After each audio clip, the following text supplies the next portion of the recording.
4 o'clock. Good afternoon. It's my pleasure to welcome all of you here at this American Studies Colloquium and to introduce our guest this afternoon, Professor Agnieszka Soltysik-Monnet, who is a professor at the University of Lausanne. She was born in Poland and she grew up in California, but has been in Switzerland now for a long time. And Professor Monnet has published a monograph, The Poetics and Politics of the American Gothic, Gender and Slavery in 19th Century American Literature, and co-edited several collections, Writing American Women, published in 2009, The Gothic in Contemporary Literature and Popular Culture, 2012, and most recently, Emotion, Affect, and Sentiment, the Language and Aesthetics of Feeling. Her current project, which we'll hear on this afternoon, is on the links between nation war and literary genre, especially as organized under representations of military death. And the title, which you can see, is From Iwo Jima to Iraq, Approaching Combat Death through Genre in American War Narrative. It's a pleasure to have you with us. Welcome. Thank you for coming. Let me ask you to join me in welcoming Agnieszka.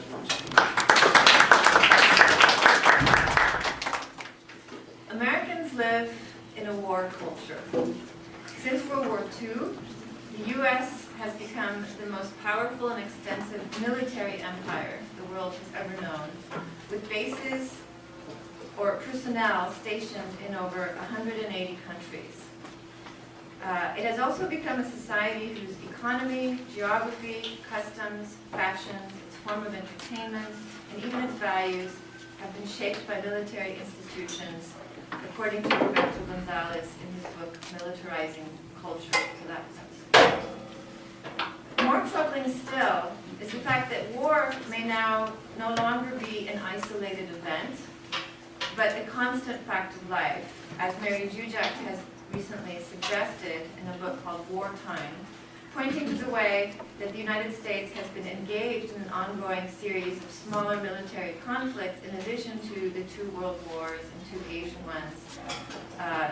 So in smaller military conflicts almost continuously for over a century. So this is a very, I'm not expecting you to read this graph, it's just to kind of give you a visual impact of all the different interventions and conflicts that have the United States has been involved in the last 115 years.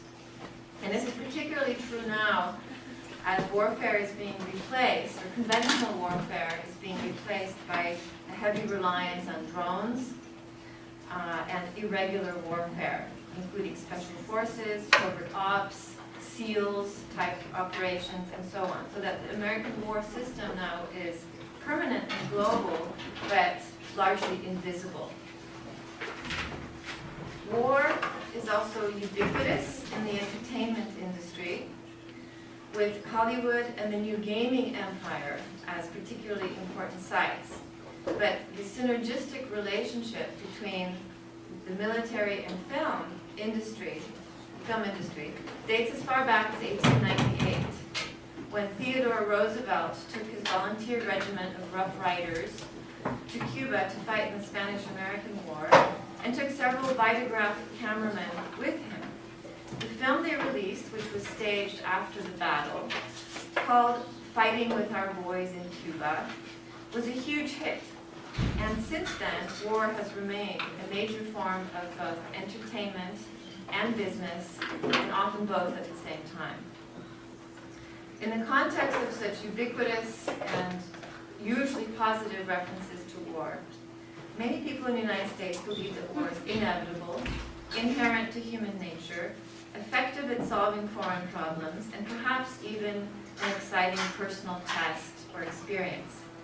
So one of the aims of my research has been to look carefully at how our ideas and attitudes about war have been shaped by a range of cultural texts, including photographs, films, and novels since the end of World War II. So that's the time frame that I'm looking at.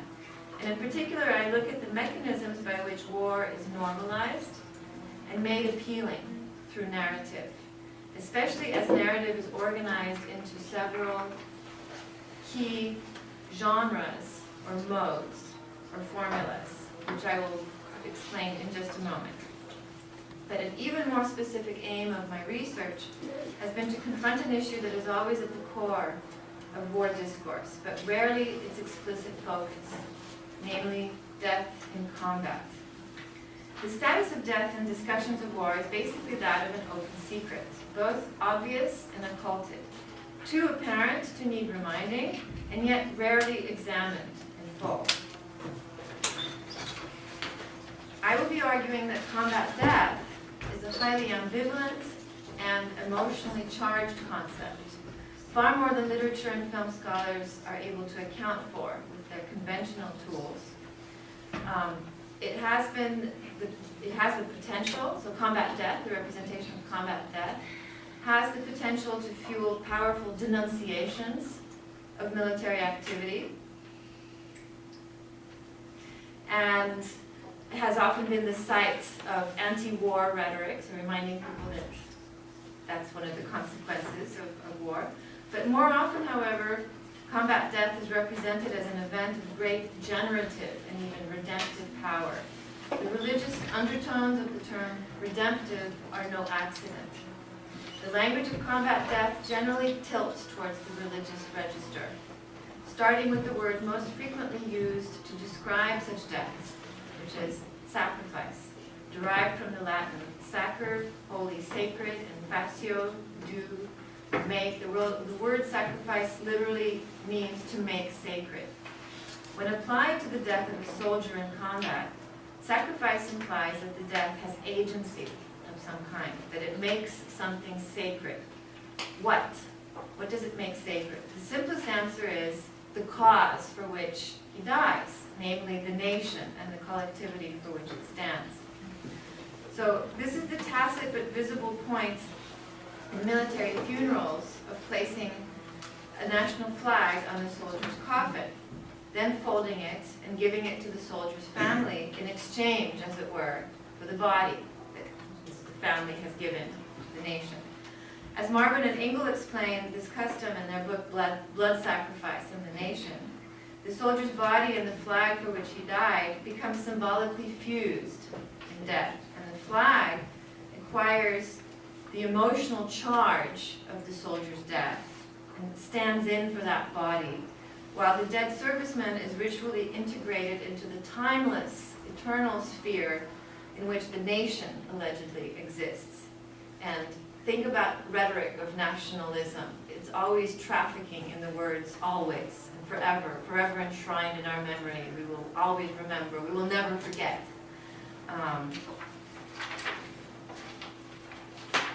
So, before I go on, I should say something about my own lexical and conceptual toolbox. Many of the terms that I use, such as emotional charge, ritually integrated, come from contemporary sociology, anthropology, and religious studies, and are not necessarily transparent to students of American literature and popular culture. I have turned to concepts such as these, emotional charge, ritual, because I find that they offer purchase on problems that otherwise remain difficult to address in film and literature studies, such as the relationship between nationalism and combat narratives, the status and power of the flag in visual media, and the dense rhetorical and ideological operations around combat death in texts of all kinds. And in the same lexical field, I have found the terms enchantment and disenchantment particularly useful. So the latter term, of course, you'll be familiar with, I think, from Max Weber's thesis about the rationalization and intellectualization of the modern world, which has been taken to mean a loss of sacredness and the loss of a supra-personal realm, as capitalism and bureaucracy and science have gained ascendancy. Enchantment and disenchantment can also be seen as respective theories of violence when applied to the question of combat death, each serving as a locus for a potent political imaginary. So to enchant is to imbue, is representations that imbue the violent experience, and specifically death, with symbolic and cultural potency, and rely frequently on metaphors of growth and germination and organicism. Richard Slotkin's theory of regeneration through violence, which some of you might be familiar with, is an example of an enchanting discourse about violence. To disenchant is to refuse that structure, to insist on the bare, forked existence of the violated being, bereft of symbol. So if you refuse a cosmology in which death is anything except the ceasing of the functioning of the body, you can't, you short-circuit those systems of enchantment that make the soldier's death do something or mean something, contribute something important to the world. So disenchanting discourse tends to emphasize violated bodies. So the three genres that I'm going to talk about that I found in my reading of war narrative are particularly crucial and most common in war narrative, though I wouldn't say they exhaust the possibilities, but they're really the three most important, are melodrama, adventure, horror. And these kind of can correspond to, respectively, melodrama, so narratives, the question of melodrama is about dying, the hero dying. Adventure tends to be more about killing, so the hero doesn't die, he kills. And horror is about witnessing, what it means to see violated bodies. It's particularly useful, I think, to think about war narrative in terms of these three genres, because war narrative tends to be considered mainly in relation to the question of realism. How realistic is this? How close is it to the reality of war? Every war film and memoir boasts its fidelity to the truth, its ability to plunge readers into the midst of war and to pretends to recreate what it was really like. So war memoirs tend to use a specialized vocabulary. Some will even have glossaries at the back to kind of prove, how true they are to the world of the war.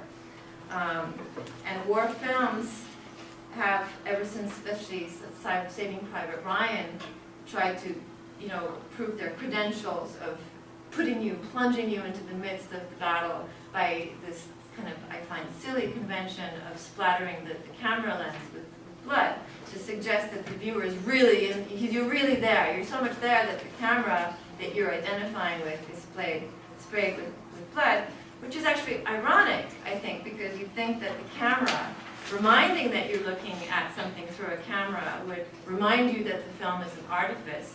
But film realism is never a question of rational logic, common sense, but a question of emotional effect.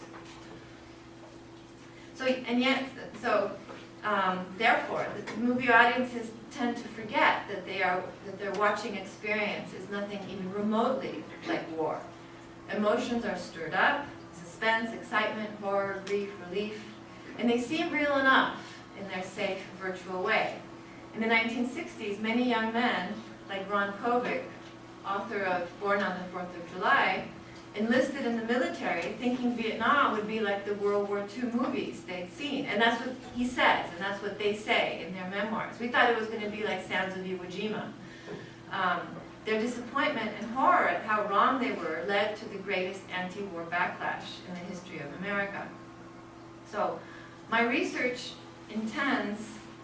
I intend to pry the war genre out of the death grip of the realism illusion and its seductions. I hope that after hearing me, a reader or viewer would be able to watch a war film, and instead of comparing it to some imagined idea of what war is really like, which is almost always based on other films and other representations, to identify instead its principal generic moves. its rhetorical devices, and its aesthetic affiliation to one of the three modes that I'm going to talk to you about. So, the first mode is melodrama. I would say this is, or has historically been, the most important genre category that applies to the body of war narratives, especially that have been produced since World War II. It's a term that has had great impact on American studies and American scholars, but is generally misunderstood by the general population and by scholars from other disciplines, associated with highly manipulative and old-fashioned texts. We tend to think melodrama not good. And often also associated with texts by and for women, so sentimental novels and so on.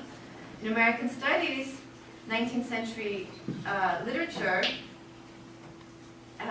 underwent an important reevaluation in the 1980s, when feminists like Jane Tompkins began to take seriously the social impact and cultural work, quote-unquote cultural work, of sentimental novels like Uncle Tom's Cabin. Does anyone know Jane Tompkins' work? Is that familiar to some of you? Okay, the older people in the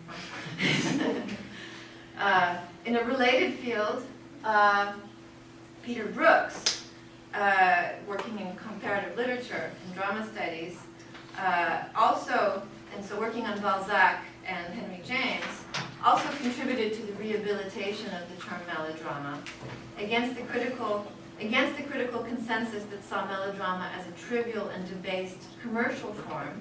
Brooks located the origins of melodrama in the epistemological moment in European history that marked, quote, the final liquidation of the traditional sacred and its representative institutions, the church and the monarchy, the shattering of the myth of Christendom, and the dissolution of the organic and hierarchically cohesive society, and the invalidation of the literary forms, comedy of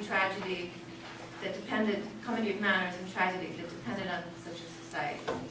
In other words, melodrama emerged as a reaction to disenchantment, to what Weber would call disenchantment, to a world where traditional moral and epistemological blueprints have been thrown into question, and serves as a kind of aesthetic working through of these losses.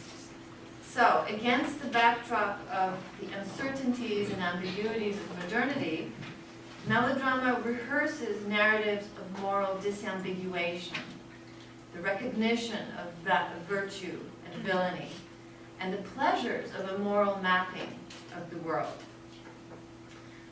Now, using Brooks' ideas as a point of departure, Linda Williams has argued that the structural core of melodrama is the organization of sympathy for the sufferings of the virtuous.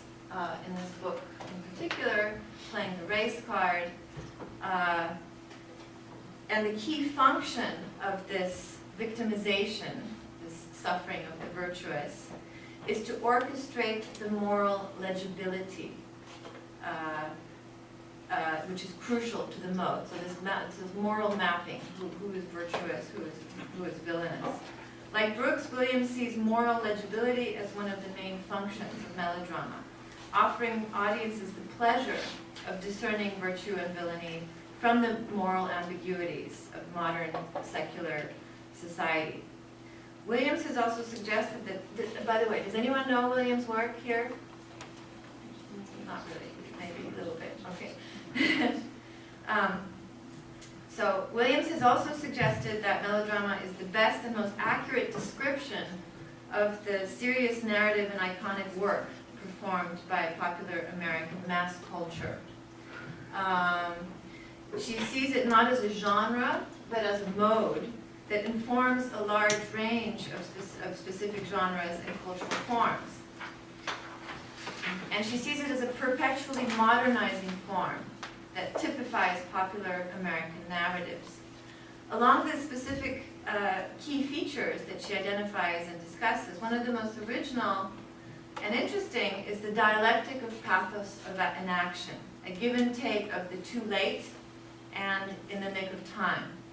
This aspect of melodrama is important because it allows us to connect the sentimental dimensions of the form that we are familiar with to the action-centered narratives that also borrow heavily from this mode. In fact, I think that most action films basically have a melodramatic structure in which the hero undergoes suffering at the hands of evildoers. He isn't necessarily killed, but often somebody close to him is. How many action films have you watched where the partner of the hero is murdered, or the family is murdered, or he undergoes some kind of ordeal at the beginning of the film or in the hands of the evildoers, which then leads directly, and that suffering leads directly to the action, to the righteous violence that follows. So this is the dialectic of pathos and action that is crucial to melodrama, and you see it at play in many films, especially right-wing, what I call right-wing melodrama, so films like Steven Seagal films or the Rambo series. There is also a left-wing melodrama, and I'm not saying melodrama is necessarily bad. You can think so by looking at my first slide, but moving to the next slide, there's also a left-wing melodrama. For example, the AIDS drama Philadelphia is a melodrama in which the hero, played by Tom Hanks, suffering as victim of discrimination and also of a debilitating disease, contributes to proving his virtue and therefore his right to belong to the body politic. It's a very effective, very powerful melodrama with various kind of allegorical dimensions. And his death is saved from meaninglessness because it converts his foil and double, his other character, played by the black lawyer, played by Denzel Washington, the black lawyer, who is converted by Tom Hanks' character's death to being more open and tolerant himself. He's initially quite homophobic. So melodrama often seems to be kind of religious in nature because of this convention, the convention of the redemptive power of the hero's suffering and death. It recalls the foundational story of Christianity, that is Christ's suffering and redemptive death on the cross.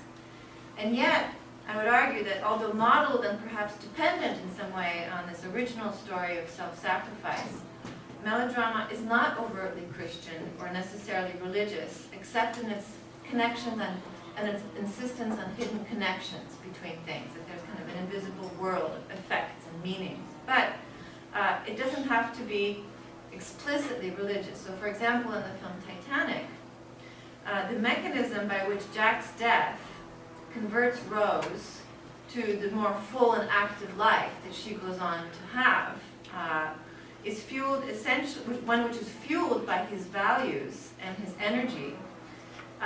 It can be seen as purely psychological.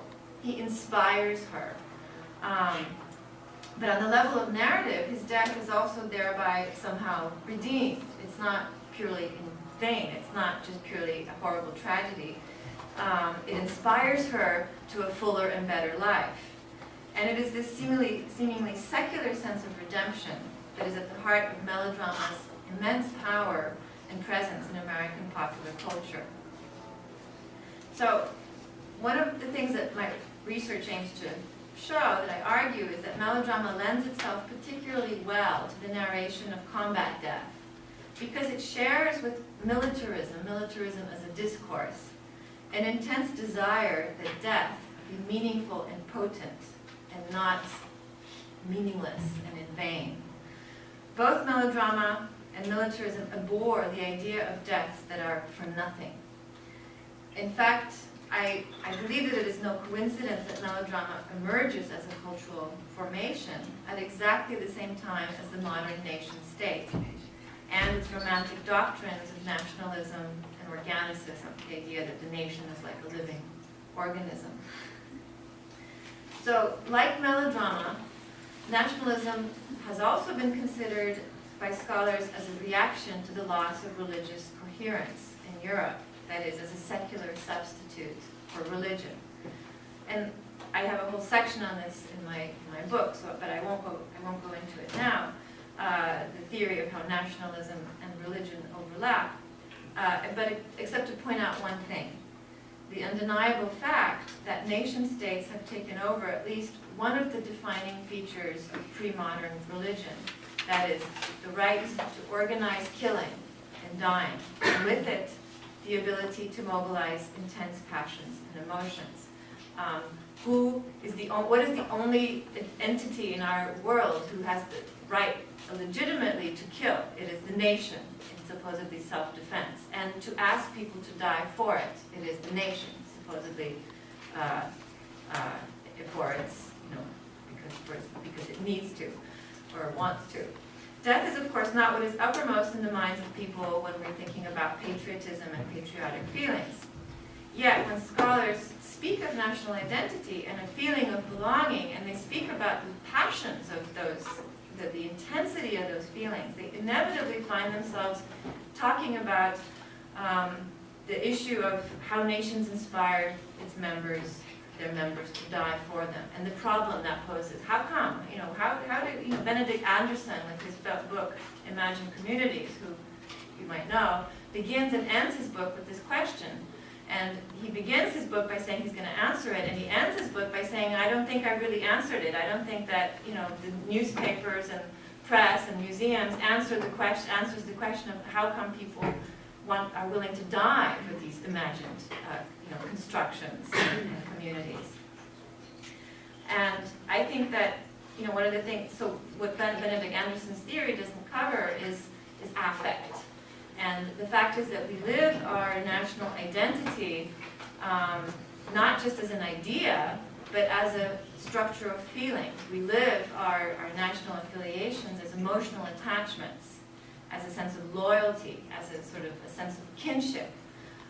We live it as affect. So I'm going to talk about one example of melodrama, of military melodrama. The students in Agnieszka Soltysik-Monnet's class will know it. How many of you are here who have watched Sands of Iwo Jima? One. Has anyone else ever seen Sands of Iwo Jima? Or heard of it? Okay, well, good. You learned a new film. So Sands of Iwo Jima was a film made in 1949, starring John Wayne, that made John Wayne into the superstar that he became, and specifically by linking him to military heroism and military glory. How did it do this?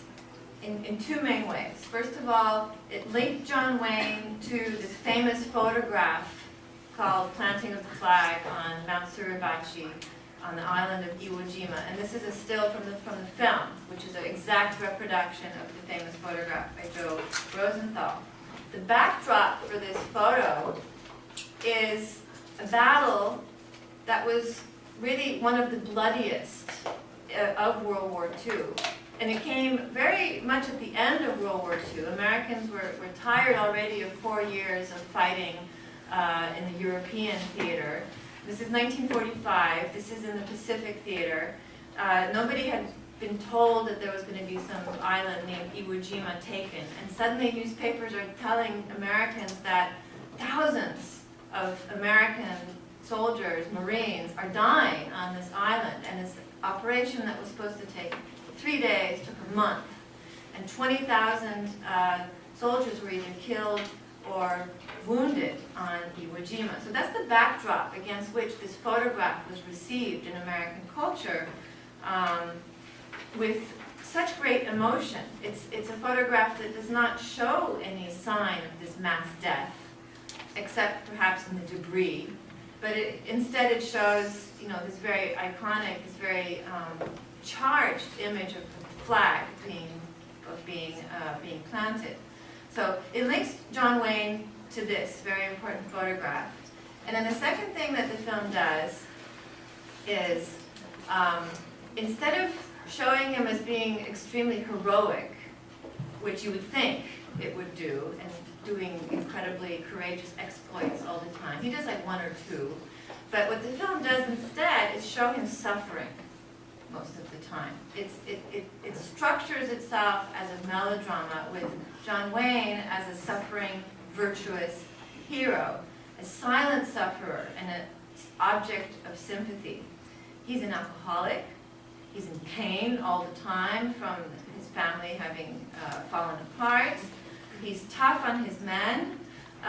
He seems sort of kind of very tough on the outside, but we learn that he's very caring on the inside. And this is the way that melodrama works. He's a person who is very sensitive, but nobody sees this. He is misrecognized. This is important to the functioning of melodrama, that the virtuous is not recognized immediately. Most of the time, virtue is misrecognized until some climactic moment at the end when we have that pleasurable moment of identifying, what is really virtuous and what is really villainous. And the way that this works specifically in this film and in a lot of melodramas is that the people in the world of the film misrecognize him and think he's a real asshole. He's a really tough drill instructor. But the audience is invited to see his real self. And there's a moment I will show you where there's two moments that are kind of key in the film. The key moment of misrecognition and then the key moment of recognition. So the key moment of misrecognition, I have to do this dangerous thing. Leave my PowerPoint and go to the cued film. And so this is the sort of the height of the misrecognition. Everybody still at this point thinks he's just a tough, played by the rules, heartless sergeant. And his main son figure, Conway, here is accusing him of not even being human. You'll see. If this works, you will see. I have to put up the volume here. Let's go over again. Stay down. Okay. You can't see a thing, can you? You So they're dug in for the night. They're not supposed to betray their position. They hear a man calling for help. And so the younger man wants to go and help him, and John Wayne is saying, no, you can't do that. It would betray our position, so just stay here. Maybe an old Jap trick. Pulling plenty on a canal. Doesn't sound like a Jap to me. I don't care what it sounds like to you. You stick your head up and you'll tip our position. Striker! It's Bass. How many Japs know your name, Striker? It's Bass. You know his voice. Shut up. Aren't you human at all? Don't you realize a friend of yours may be dying? Knock it off. This is what my father taught you. Be a great Marine. Be tough. Well, you can sit here and be tough if you wanna, but I'm going out there and get that guy. And the only way you can stop me is to kill me. That's just what I'll do.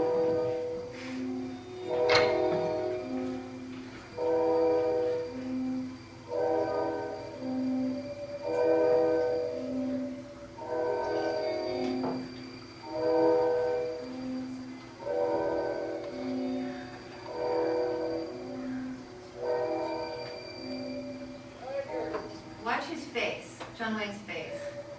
Striker!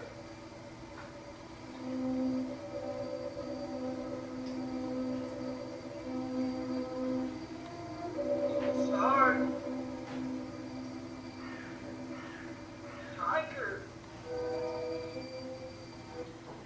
Okay, I want to show you this. This is a key scene because, first of all, the man who's out there wounded is his best friend in the film, and so we see him being seemingly very tough and heartless. And this particular scene is interesting because you see all the sweat on his face. You see he's visibly suffering, and the sweat is actually a kind of alibi for him to potentially be even weeping in this scene. I mean, he's moved and anguished enough about it that, these could be tears.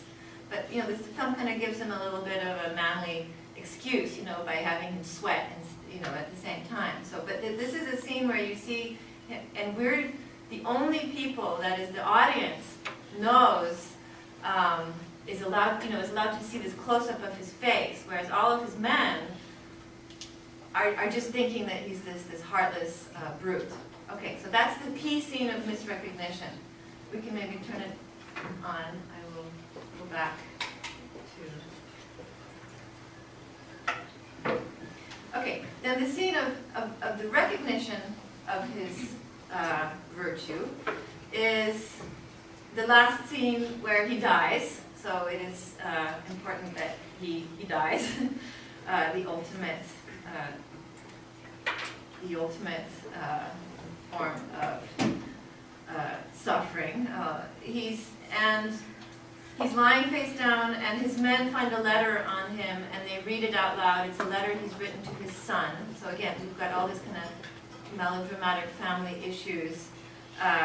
He reads a letter to his son, and we see how sensitive he really is inside. He's telling his son that he wishes that he could tell him not to be like him because he's been a failure in many ways. It's this extraordinary admission of his fallibility. He tells him to love his mother, to listen to what his heart says, all these classic melodramatic values, domestic values. And the film stops to a complete halt for about 5-10 minutes while this letter is read. We see everybody's grief-stricken face one by one. And then the flag is planted. And all that pathos, all that grief is channeled. And you see it really visibly, the soldiers' faces, one by one, looking up from the grief of the man towards, instead, looking at the flag and channeling that pathos into the action of continuing on with the war. And Conway, the man who accused him in the other scene of being inhuman, now replaces him.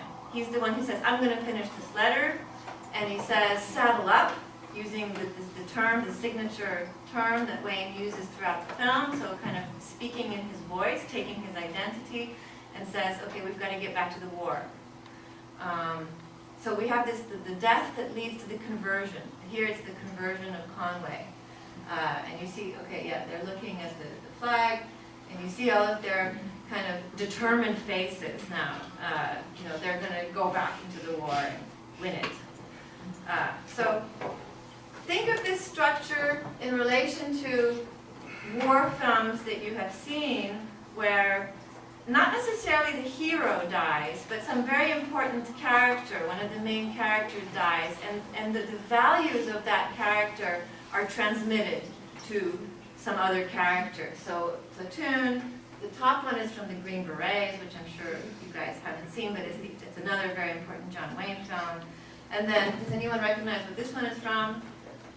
Saving Private Ryan. Saving Private Ryan, very good, where Captain Miller dies to save Private Ryan.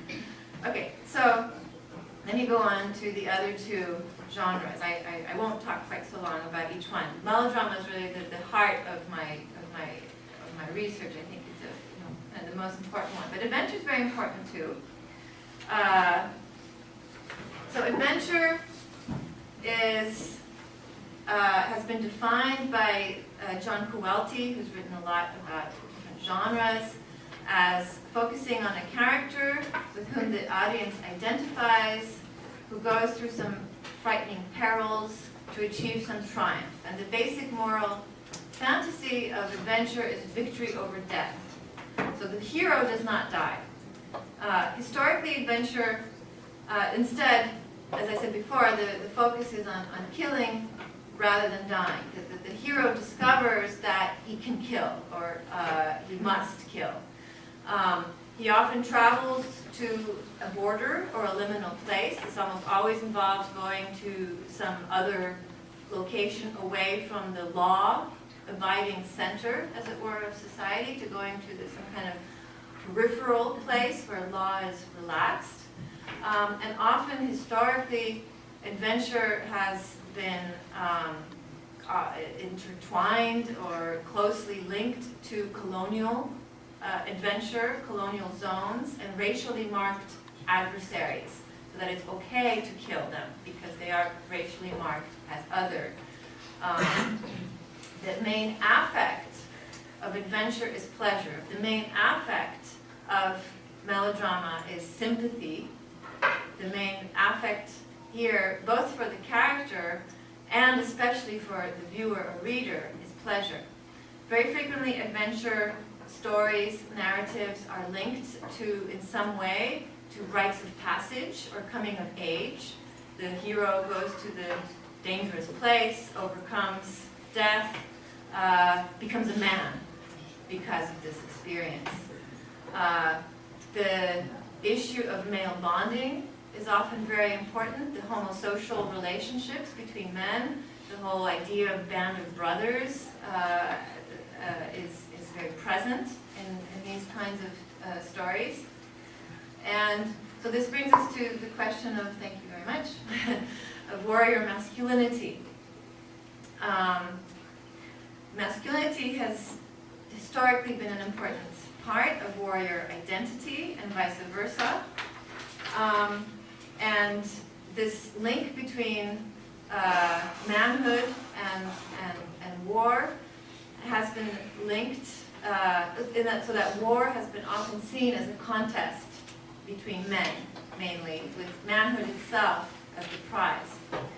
And this is linked theoretically, or can be linked theoretically, to the fact that masculinity, or manhood in the social as opposed to biological sense, is usually a quality that must be earned and must be conferred on someone by other men, and thus relies on a logic of recognition, much like melodrama relies on the recognition of goodness and virtue. So you're a man if your peers or if your superiors, older men, recognize you as a man. One army, do I have this quote? One army sergeant interviewed by Michael Kimmel said, "There's one thing that every soldier prizes more highly than his life, and that is his reputation as a man among other men." And so the constant efforts to prove manhood can involve fear of being humiliated in front of other men, but also involve the pleasurable experiences of camaraderie, fellowship, and intimacy that are celebrated in male culture. The dark side of this phenomenon, of this connection, of this quest for manhood, is documented by James William Gibson in his study of the rise of paramilitary culture in the United States since the 1970s, as in the wake of the Vietnam War, including war-themed pulp fiction, so novels that are about war and that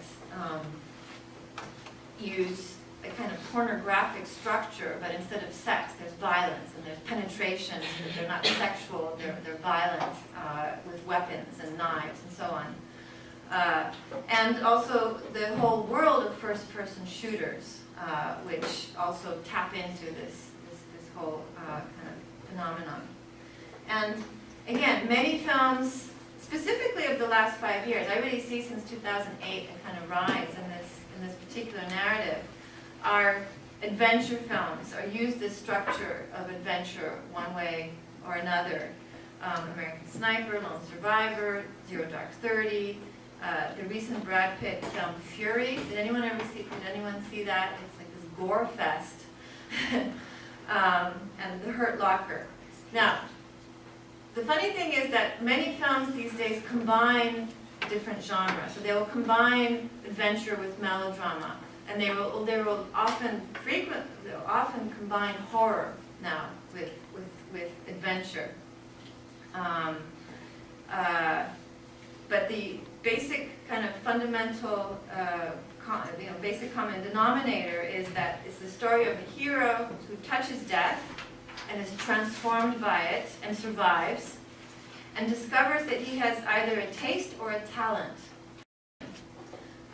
And so that's often the frame that kind of gets the upper hand of adventure over horror. So let me explain now what horror is, so you understand what I'm talking about.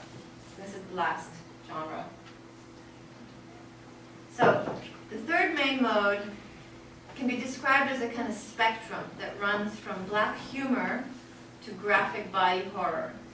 But irony is the overarching trope. And disenchantment is the main principle, sort of the main intended effect, usually. So some scholars have called this battlefield Gothic, since it centers on extreme body horror, with images of bodies that have been fragmented, dismembered, opened, or otherwise dehumanized and rendered thing-like and uncanny, often. The passage in Stephen Crane's Red Badge of Courage, where there's ants on the face of the corpse, is a very horror moment of the body becoming this uncanny thing. A lot of trench war poetry from World War I uses these tropes. For example, in Wilfred Owen's poem about gas poisoning, where the victim that he's watching, so he's witnessing this horror in somebody else's body, is gurgling and drowning in his own blood.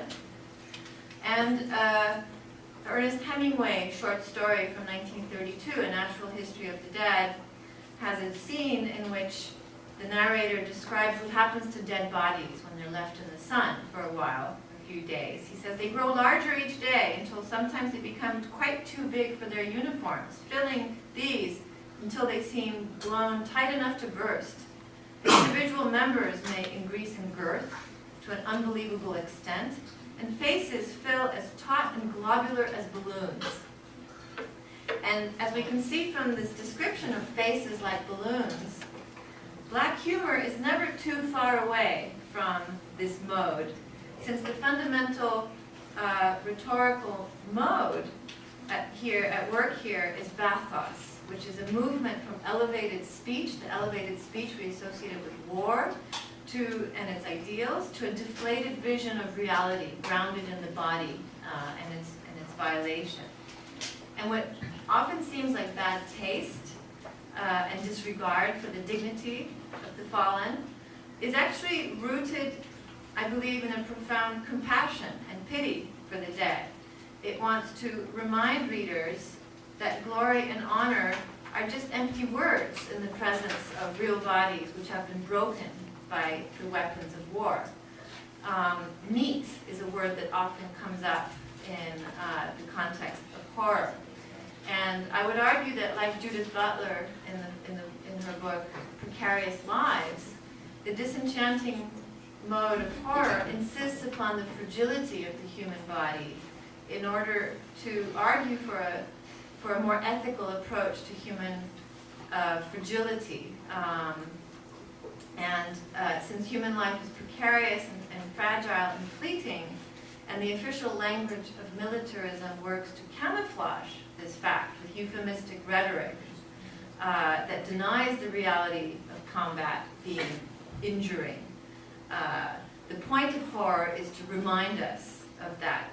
Irony and battlefield Gothic seek to strip combat injury of its romance and to lift the veil or sacredness around combat death.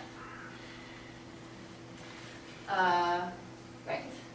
So it's an inherently disenchanting mode, but I think that it has largely come to be contained within other modes. You can have moments that are of horror now, but they are kind of like cordoned off by the rest of the narrative, and I will show you later on what I mean by this. So let me give you an example of horror, and at the same time I will also talk about adventure, because horror became very important to the literature of the Vietnam War and to the film of the Vietnam War. And the novelist that I consider the most important writer to emerge from Vietnam is someone named Gustav Hasford. Have you ever heard of him? Has anyone ever heard of him? Have you heard of the movie Full Metal Jacket? Well, he wrote the book it's based on. He wrote Short Timers in 1979, and he wrote a sequel to the story of The Short Timers, which was made by Kubrick into Full Metal Jacket. Now, both of his books are these ideologically radical cluster bombs of irony and black humor and horror. He systematically deconstructs idealizing myths about every aspect of the military, starting with training and going on to the veterans' return home. And what he calls the one unendurable truth that he tries to get across is that all the American deaths in Vietnam were in vain. They were for nothing. I mean, there was nothing accomplished by that war. It's a hard truth, he says in an article he writes in 1980, but it must be faced honestly to prevent the same slaughter from being repeated. And in insisting on any lack of redemptive value or meaning for the deaths in Vietnam, Hasford stands almost alone in American culture, even now. Even people who concede that the war was a mistake, will accept the sacrifices made by American military personnel in Vietnam as heroic on the grounds that they were made for America, they were made for freedom, or some other similar formulation. Hasford is aware that in order to expose the meaninglessness of the deaths of servicemen, it is necessary to dismantle the myth of the nation itself. Otherwise, those deaths are reabsorbed into a meaningful narrative of patriotic sacrifice, regardless of the outcome of the war. So anyway, let me tell you a little bit about Full Metal Jacket in relation to the novel that it's based on. The Short Timers has 3 sections, each of which corresponds to a different place, and each of which ends with the death of a different friend of the main character. So the first place is Paris Island, it's the training sequence. Second place is in the city of Hue during the Tet Offensive. And in the novel, it ends with the death of Rafterman. And the third is Kisan, which was a base out in the jungle that was defended at great cost. Many Americans died defending it, and as soon as it was, won, it was evacuated, making all those deaths again kind of pointless, which is what Hasford is, and Hasford makes it as a kind of allegory for the Vietnam War itself. Let me just say something about these 3 deaths of these people close to Joker. I had a different slide that I changed, but somehow it didn't end up on this last version. Okay, so my I have 3 pictures on this slide. One of Leonard, so he's the death at the end of the first section. You guys who have seen the movie probably remember that quite clearly with the blood that sprays out of the back of his head onto the wall of the bathroom. In the film, it's just blood on the wall. In the novel, it's much even more graphic. It's his brains, and they're described as pink plastic. So again, very uncanny, very dehumanizing, very horrific.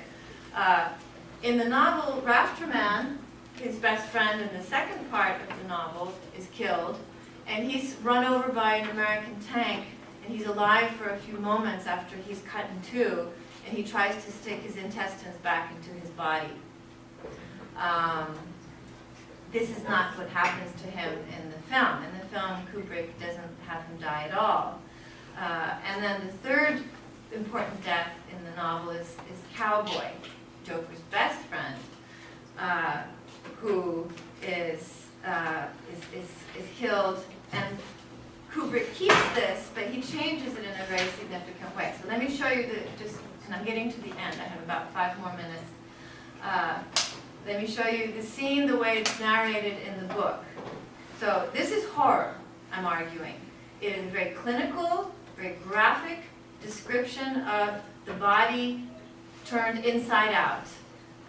My bullet passes through his eye socket, punches through fluid-filled sinus cavities, through membranes, nerves, arteries, muscle tissue, through the tiny blood vessels that fed 3 pounds of gray butter-soft, high-protein meat, notice the word meat, where brain cells arranged like jewels in a clock hold every thought and memory and dream of one adult male Homo sapiens. My bullet exits, through the occipital bone, knocks out hairy, brain-wet clods of jagged meat, then buries itself in the roots of a tree. So here we see the inside of the body exposed to the view of Joker, of the reader, in a way that's unnatural and dehumanizing. The word meat and all these verbs, punches through and so on. Now look what Kubrick does with this scene. First of all, he doesn't have Joker have to kill Cowboy himself. In the novel, Joker has to put his own friend down in a mercy killing because he's been shot up by a sniper. And in order to do so, Cowboy knows he needs to be shot, he needs to be killed. He tries to help Joker by saying, I never liked you, Joker, I never thought you were funny. He's sort of goading him on, go ahead, you need to kill me. It's the most wrenching scene in the book. In the film, Kubrick transforms it into a pietà scene, right? There's Cowboy totally intact, dying neatly in the arms of his friends. The other soldiers stand around him, like in the end of Sands of Iwo Jima. And the film transforms this into a melodramatic death. He dies, and the soldiers are all energized to go and hunt down the sniper and kill her or him. They don't know it's a her, but it's going to be a her. And they do so, and it's a successful mission.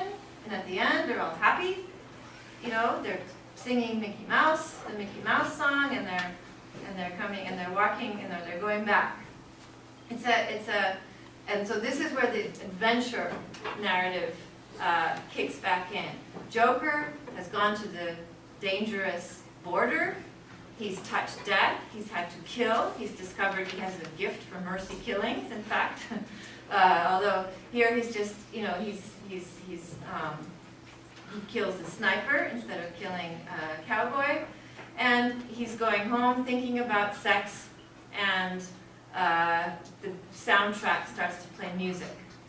Now, the way that Kubrick transforms this novel, which is basically horror, into adventure, besides changing things, like the way he changes Cowboy's death, is by adding two important elements: sex and music.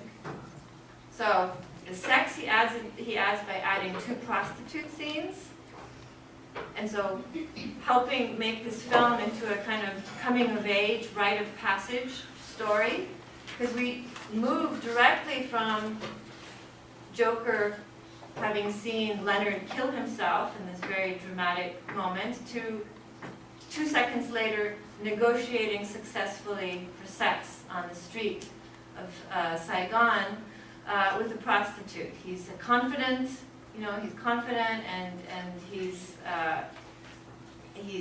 having fun. This is, war as adventure, as exploration, as sexual discovery. And then the other thing is music, and it's not just the music like in this scene, which you might remember as these boots are made for walking, but there's a lot of different, very kind of jaunty songs like that from the 1960s, but also the jodies. Jodies are the term for the training songs, the very highly rhythmic songs that are sung while they're running, while they're marching. Here they're doing the song as they go around the barracks saying, this is my rifle, this is my gun, this is for killing, this is for fun. Okay, so my point is that the film changes the novel from a horror story into an adventure story by adding sex and music and by changing other various things. So here's another scene. And one evidence, one piece of proof for how the film becomes a kind of a very effective recruiting device despite how many of you might think that Kubrick is a very critical director, is that Lee Ermey, the man who plays the drill instructor, in a memoir he wrote recently, says that there's not a day that goes by where somebody doesn't go to him and say that they enlisted in the Marines because of his performance in this film, that it was so attractive. You know, he portrayed the portrait of the tough drill sergeant, but who really cares about his men, like John Wayne in Sands of Iwo Jima. And if you disagree with me, that's great. You can talk about that afterwards. Okay, so my last point. I think that one of the things that we see from this transition from the novel to the film is that film generally tends not to be a very good disenchanting medium. Film tends to be an enchanting medium. Melodrama and adventure work well on film. Horror is there, and especially since Saving Private Ryan, it's become de rigueur. It's become, you know, a necessity to have some scenes of horror in a war film, to have some credibility, that you're realistic. So you have scenes, you know, this is the extreme Saving Private Ryan version, but that horror is contained. It's cordoned off by narratives that are either melodramatic, and so make the dying okay because it's for a worthy cause and it's noble, and you will be remembered, you know, many years later, like you see here, and people will cry for you, and so you will live on forever. So Saving Private Ryan has all this kind of apparatus, melodramatic apparatus around this 30 minutes of horror, or it does it through adventure and the making killing fun. Okay, I'm going to stop now. Thank you for listening, and I hope there will be questions.